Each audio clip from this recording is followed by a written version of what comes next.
লক্ষ্মীপুরে মুখ্যমন্ত্রীর হাত ধরে দুটি বিজেপি মণ্ডল কার্যালয়ের শুভ উদ্বোধন।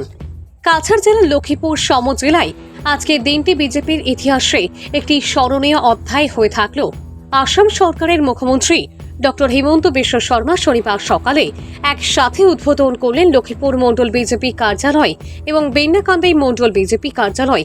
উদ্বোধনী অনুষ্ঠানে মুখ্যমন্ত্রীর সঙ্গে উপস্থিত ছিলেন লক্ষ্মীপুরের বিধায়ক তথা রাজ্যের গৃহ শিক্ষা ও সমাজ কল্যাণ দপ্তরের মন্ত্রী কৌশিক রায়, শিলচরের সাংসদ পরিমল শুক্লাবৈদ্য, রাজ্যসভার সাংসদ কনাথ পুরকায়স্থ বিশিষ্ট ব্যক্তিবর্গরাও ছিলেন।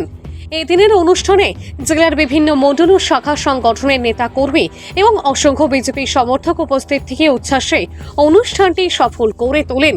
এই উপলক্ষে মুখ্যমন্ত্রী ডক্টর হিমন্ত বিশ্ব শর্মা বলেন, বিজেপির আসল শক্তি হল সংগঠন। প্রত্যেক স্তরের কর্মীরা যদি ঐক্যবদ্ধভাবে কাজ করেন তাহলে আসন্ন নির্বাচনে বিজেপি আবারও ঐতিহাসিক বিজয় অর্জন করবে। অনুষ্ঠানের শেষে দলীয় পতাকা উত্তোলন, সাংস্কৃতিক পরিবেশনা এবং স্থানীয় কর্মীদের সঙ্গে এক পরামর্শ বৈঠকও অনুষ্ঠিত হয়। আমার লক্ষ্মীপুরত দুটাকৈ ভারতীয় জনতা পার্টির মণ্ডল কার্যালয়ের উদ্বোধন হল আৰু 20,000 মহিলাৰ মাজত আমি মহিলা উদ্যমিতা আঁচনিৰ ধন বিতৰণ কৰিলোঁ।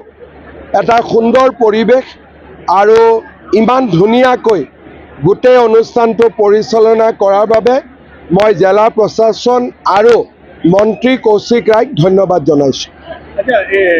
কাইলৈ আপুনি যে এছঅপি জাৰি কৰিছিলে তাৰ পাছত দেখা গৈছে কালি গৌৰৱ গগৈয়ে এটা সমদল ওলাইছিলে, কিন্তু এইটো আৰক্ষীয়ে বাধা দিছে বুলি তেওঁ অভিযোগ উঠাইছে। আৰক্ষীয়ে কাকো বাধা নিদিয়ে, আইন মানুহৰ কাৰণে। আমি এটা নিয়ম বনাইছোঁ, নিয়মটো পালন কৰাটো মানুহৰ দায়িত্ব। আৰু কোনোবাই যদি বোলে নহয় আমি গোটেই ৰাতি যাম, যিসকলে যাব তাতে যদি কিবা গণ্ডগোল হয় তেওঁলোকৰে দায়ী হ'ব। আমিতো জুবিনৰ সমাধিত পুলিচ CRP লগাব নোৱাৰোঁ। যি মানুহে আইন ভংগ কৰিব, পিছত যদি তাতে কিবা বিপদ হয় আইনে তেওঁলোকৰ ওপৰত ব্যৱস্থা ল'ব। কোনো গৌৰৱ গগৈৰ সমদল তমদল নাই। 200-300 মানুহলৈ জুলন যাত্ৰা মাজে মাজে কৰি থাকে, ইমানে কথা। মই ক'লো নহয় যে কোনোবাই যদি আইন ভাঙে আইনে তাৰ ওপৰত ব্যৱস্থা ল'ব, কিন্তু তাতে মিলিটাৰী আৰ্মি দিটো আমি সমাধি ক্ষেত্ৰ ৰাখিব নোৱাৰোঁ। সেইবিলাকত আমাৰ কোনো ইণ্টাৰেষ্ট নাই। আইন বনাই দিছোঁ, আইন মানিলে ভাল, আইন নামানিলে নিজে বিপদত পৰিব কেতিয়াবা। কোনোবাই মোক ৰিকুৱেষ্ট কৰিছিল 1 ঘণ্টা বঢ়াই দিব লাগে, মই কৈছোঁ ঠিক আছে 11।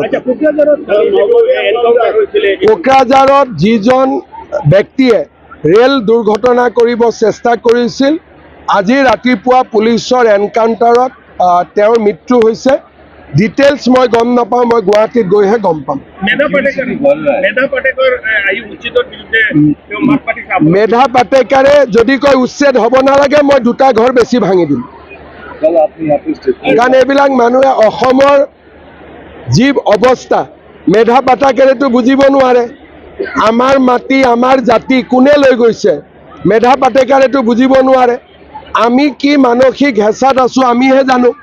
আমাৰ ছোৱালী কোনে লৈ যায়, আমাৰ সত্ৰৰ মাটি কোনে দখল কৰে, এইটোতো মেধা পাটেকাৰে বুজি নাপায়।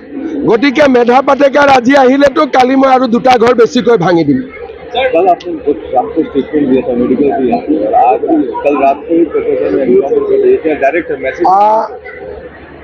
Assam में will not tolerate resurgence of any militant activity.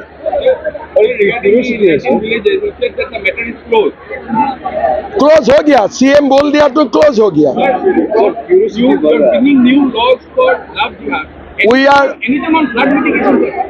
We are now working on various activity.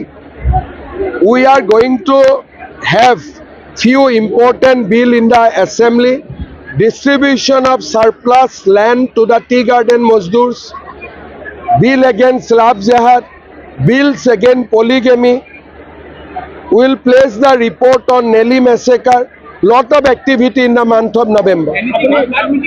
Flood mitigation is an ongoing activity. You don't need bill for that. You need money for that.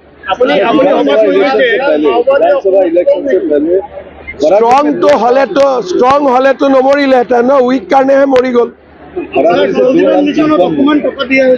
Vidhan Sabha election से पहले 2 नाम तो confirm हो गया, लोगों की curiosity बढ़ रही है। और 3 नेम भी कंफर्म है, कृष्णेंदु भी होगा। আজি কৌশিক बहुत लोग, जहां में कोई बड़ा कॉन्टेस्ट नहीं है, ये लोग तो कंफर्म ही है, मैं बोलो या ना बोलो।